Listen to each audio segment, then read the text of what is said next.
அவனை காப்பாற்றி அந்த சோதனைகளுக்காக பாதுகாத்து கொண்டு வருகிறப்பா. சோதனைகளுக்காக நாமம் அருமப்படுத்தும் உமக்காக வாழ முடியும், உமக்காக ஓட முடியும்.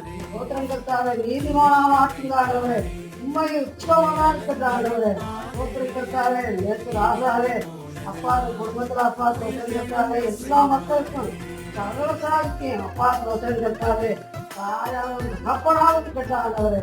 சோதனைகளுக்காக உண்மையை போல ஆசீர்வதிக்கிறாங்களே. எப்போ ஆசீர்வாதம் எவ்வளவு ஆசீர்வாதம் அன்பீங்களப்பா, அதே மாதிரி மகனை ஆசீர்வதிங்க அப்பா. என்னால ஒன்றும் இல்லை, நான் ஒரு பாதை புரிஞ்சுகிறானவரே, நான் ஏதும் அறியாதவானவரே. அப்பா உமக்காக செஞ்சமான நல்லது, உமக்காக பொருளாதாரத்துக்கு பொருளாதாரத்துக்கு நீங்க பாதுகாப்பு கட்டது. சோதனைகளுக்காக எல்லா மக்களையும்